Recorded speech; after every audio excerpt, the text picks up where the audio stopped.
We'll be talking or be switching gears now to the industry of the visual art, and we want to look at how impactful that has been on the lives of youths in Nigeria and the economy at large. And that's the sector we want to look at now. Now let's go now into that. Nigeria is a country with over 250 ethnic groups, ages, and over 500 in cultural heritage and diversity. Through music, movies, writing, food, fashion, dancing, art, among others, the country treasures are consistently brandished in the world. The Nigerian art industry has matured so much that works done by artists in the country are exhibited in various parts of the country, including London, Paris, Rome, New York, Valencia, and Berlin, which are often regarded as artistic cities in the world. Now let's take a look at the prospect of the sector. Joining us to have a discussion on this is Abisola Kuburat Badamosi. Kuburat Badamosi, sorry, is a self-taught multidisciplinary visual art and creative expressionist. Make welcome, Kuburat. Good morning. Hi.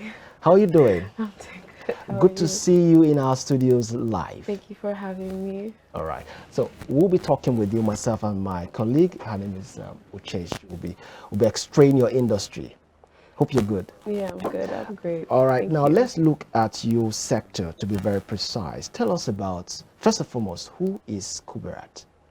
Abisola Kuburat Badamosi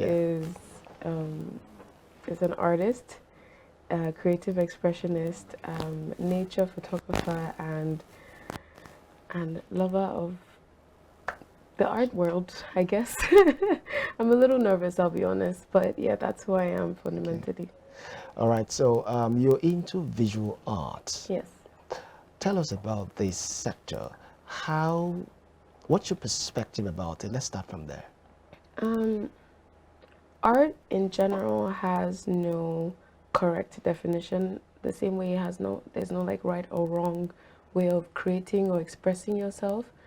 And I think with visual art is or being a visual artist is basically having the ability to project your thoughts or emotions or views onto a canvas or a medium that is physically seen, and it causes the audience to have or to feel something, or to have an enlightened moment, or to look back, or at least think. Art should always speak. So I'm not sure if I answered that question right, but with visual art, that is the purpose of it.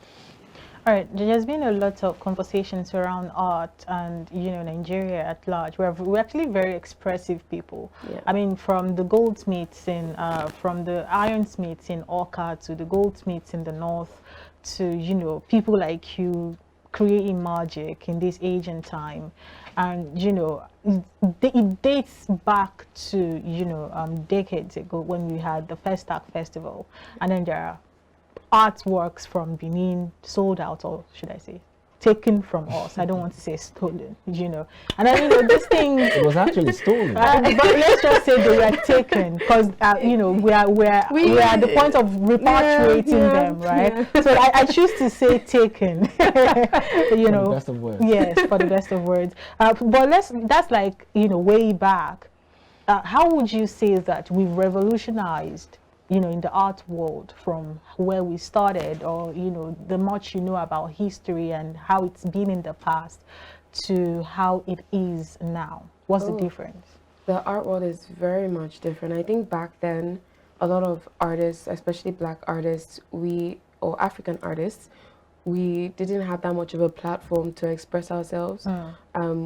We weren't really allowed to exhibit in like white-owned galleries, stuff like that. And now you have more Black-owned galleries, more female-led galleries, more opportunities for us as Nigerians to travel abroad and go to different exhibitions in other parts of the world. And in Nigeria particularly, art is being recognized a lot more, we have a lot more. I think we've invested as a country into the art world, even the art educational sector as well. That's changing because now it's been proven that art education genuinely helps with the mind and mental health and creativity, of course, which is important towards your growth. So yeah, as a country, in the art world, we're definitely growing. There's some, behind the scenes, I'll be honest, life is all about balance. There's the good, there's the bad. There's the behind the scenes nonsense that happens, especially to us female artists. Yeah, we're going to get to that conversation. But, in general, it's doing okay. Yeah. Okay, so just so we don't leave that train of thought, let's talk about inclusiveness for women exhibitors, women in art. What is it like for a typical female who's trying to thrive in the world of creation? I think it's even a collective problem in every industry, but specifically for the arts, there are more opportunities because there are more female-led galleries and for more female collectors and more women who are genuinely in support of the growth, because the art world is definitely male-dominated, as we can see.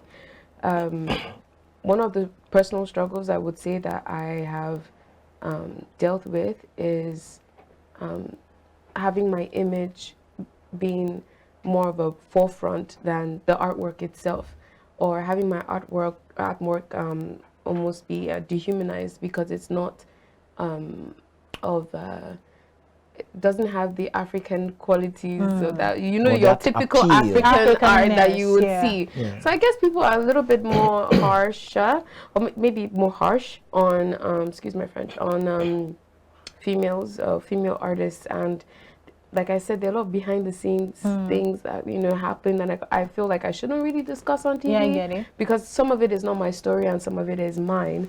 But as women, if I want to advise a young female artist, is to genuinely hold her ground and know her values.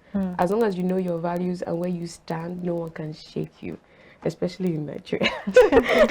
All right, that's interesting. That's interesting. But again, I would like to ask you this question. Looking at the fact that the industry in itself, is it really getting the needed attention? Looking at the fact that music, literature, and what have you has really caught the attention of so many people. Is this just you having this passion for it, or is the industry really, really getting the attention it needs? I feel like the art world has always been that private world that nobody really talks about, but everyone knows exists. It's different from the music industry because you have your performers. Some artists prefer to be very much in the dark. Yeah. I was literally like that. I just started, being consistent and coming out. So I would say that maybe that's why there's a difference between, the razzmatazz. Yeah. That's associated with and with art, I think because art is such a personal expression, it's not something that resonates, and it's not something that resonates with the whole world. I think music is more diverse. I mean, you can, for instance, Nigerian music, now you hear it in, Toronto or like Germany, and at least 10,000 people. But like, if you see my artwork, you might not actually, unless you're on the same level of consciousness or like this, or in the same. I'm losing my words. So that's why I'm going to ask you this question. Now, since your kind of art is not something that really resonates with all, like you've said, so how are you and the few who are in your sector, how are they able to break even? Ooh. I'll be honest, I stopped trying. You stopped? I stopped trying to break even. Yeah, it's odd. I stopped trying and I just started internalizing and believing that my truth was for me, and as long as and it was going to meet the people it needed to meet. I can't explain. That's like the best way I can explain, especially with my art. So I stopped looking at things like, the amount of followers I had, or like how many buyers I had, or like the money aspect of things, and I stopped maybe it's because it's a passion and it's something that Yeah. that was embedded in me. I just stopped trying to force it into the world, and I just kind of let God do that. All right. So it's like letting go and letting God kind of thing, but without the Yeah, I get it, and that's actually a good perspective to have. You know, I like that. If it's meant for you, it will definitely come. So you stopped chasing and you started attracting. Yes. Nice. All right, so your work is on the screen now, so I would want us to talk a little about it, then we'll bounce back to you. Is that cool? No, perfect. All right, so looking at this now, this is one of your displays, right? In the art Yes, gallery, right? yes. So I would want to know which is yours particularly, or is this your gallery? No, this is Moist Beach Club. It's a beach club in Oniru. They support my art. I love nature, and I wanted my first proper solo exhibition to be curated by myself and to be in nature, so people could experience the art and Nature. Spirituality and nature and everything come together. So yeah, this was that's a clip from the exhibition. Okay. Most of my artwork, I would say, are from personal stories growing up. I didn't even know what they meant up until recently. It was a way for me to connect to my subconscious. It was a way for me to connect to consciousness, and it was a way for me to. I don't want to use the word escape, but it was a way for me to just not think.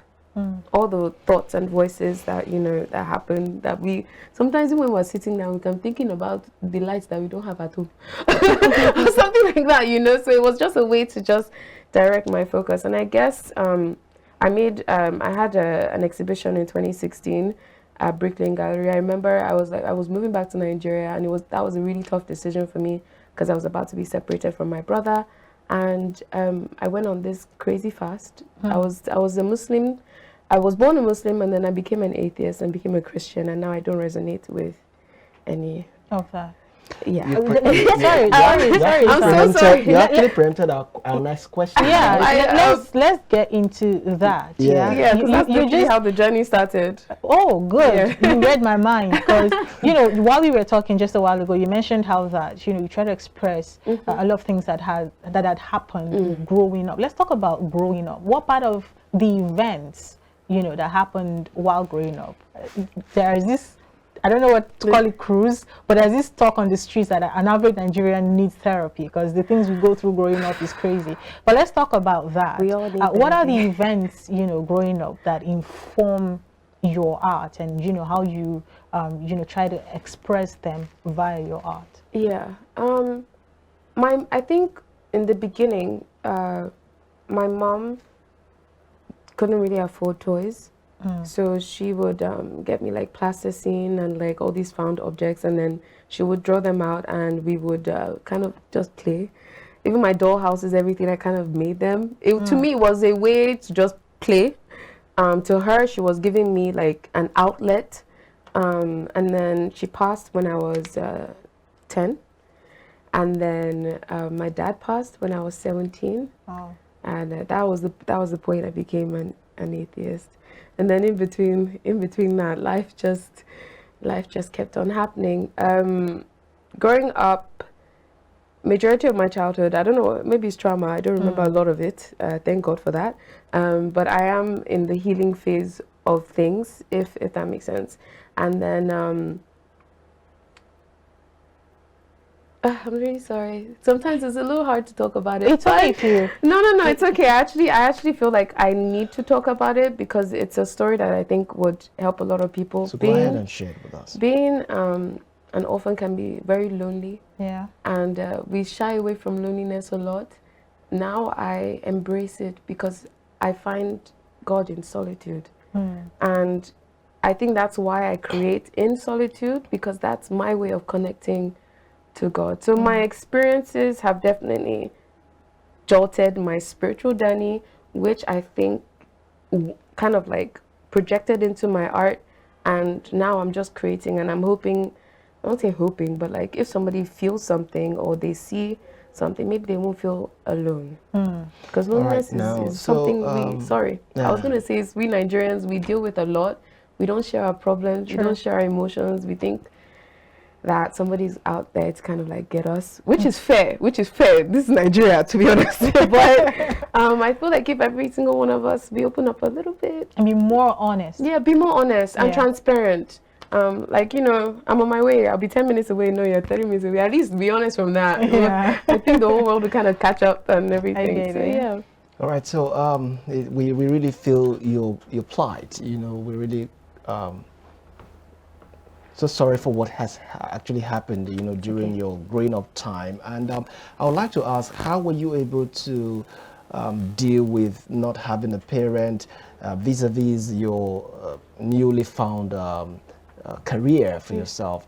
Were you just on your own trying to mentor yourself on that, or you got some kind of support somewhere? Oh, I cannot deny the people that God has sent into my life, whether good or bad. Right. Even if you're a bad support, I thank you for it now, because I don't know, it's almost like the bad people in your life make you realize you don't need anyone but God, you know.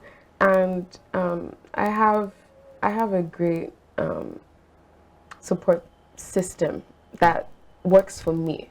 I have friends, I have family, I have a pet fish. I have tons of plants, and I have friends aging from 16 all the way to, you know, I accept what it is and how it is now, and see how it helps me rather than hinders me. Because not everybody can love you or help you the way you need. Sure. Sorry, or the way you want, but they'll do it the way you need. All right. Quickly, we're rounding up now. Oh, Barely sorry. 2 minutes. But let me ask you this question. Sam had mentioned how that, you know, there is the music industry, and, you know, it's what. But if you were going to get that amount of support, what are the things that you would require to be put in place so that art gets the recognition that it deserves? Oh, we definitely need to believe in ourselves more. We need to believe in the creative industry in general more. We need more platforms, and we need artists, visual artists, to learn how to speak up and learn how to speak louder than their paintings. I think that would help us a lot. Yeah. All right. So do you think that for your craft, for your career, the sector you find yourself, do you think that, you know, there is this sensitizations or awareness that needs to be more hampered on it in order for it to gain the attention it needs? Because I'm just seeing you alone in this career. I don't think a lot of youths might be attracted to it, except you maybe explain that to me. It's a generational thing. We were told to grow up as doctors, lawyers, teachers. So not even teachers, because now we don't. Sorry, excuse me. We don't even have many of those. But we won't groom to be ourselves. We were groomed to be somebody else. So I think it goes back generational. Like, it's a generational problem, and I hope that with the generation that's coming, we allow our children to be who they are supposed to be. That's the way it should be.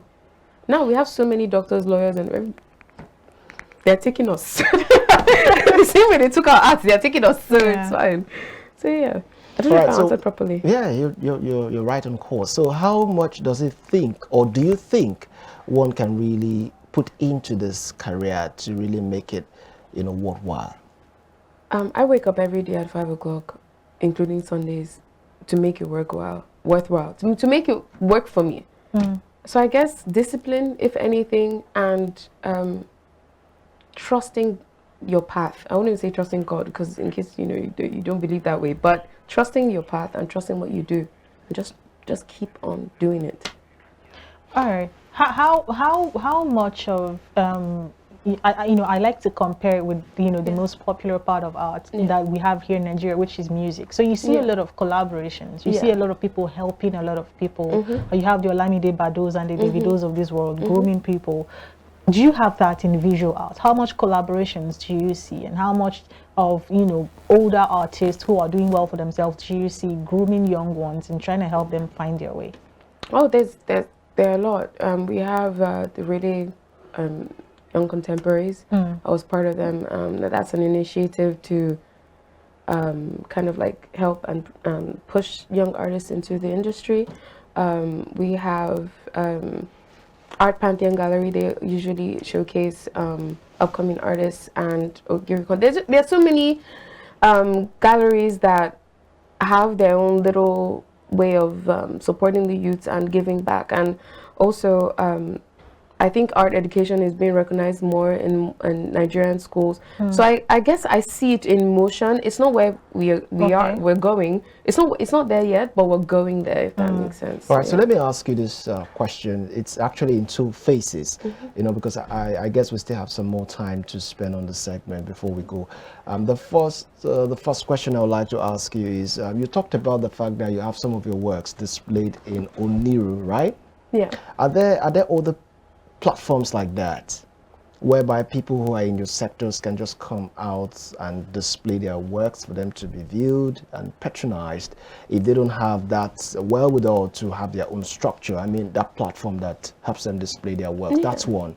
Then two, do you currently have any partnership or collaborations with any organizations, you know, to really push yourself out there? Is it two in one question? Okay, I might get that second question again. So the first question was, is there a platform for young creatives to... There are multiple communities that support young creatives. I can only speak from a personal perspective. I think we have the Artist Commune, we have Pond Collective, we have... It's leaving me, but we do have it in our community. You just have to find it. And before you even jump into the next question, do you have to pay something before your works have been displayed, or honestly, it's just a help you don't. But some galleries do take money. My first exhibition, yeah, I did have to save up for it. Wow. Yeah, you shouldn't really, if that makes sense. Because I was about asking, so how is it helpful? How is it, you know, much of a support they're giving to those ones if they have to collect money for it? I think because art is also a business. It's also the business side of art. As I said, the art world is just in its own little lane. So you also have to understand that if a gallery wants to make money to push you, they have to get some sort of investment for you. So it's almost like there's no right, there's no wrong.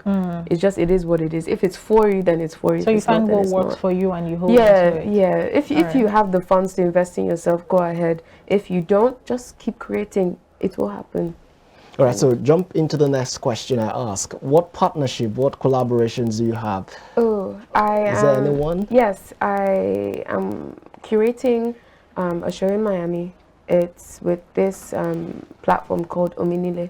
They are inspired by the culture, and they want to expose young and upcoming artists to the international scene, because usually, I won't lie to you, this is Nigeria. If you haven't been outside, they don't really recognize you, which is very unfair. But since they recognize that, they're taking that aboard, and you know they're helping a lot of Nigerian creatives.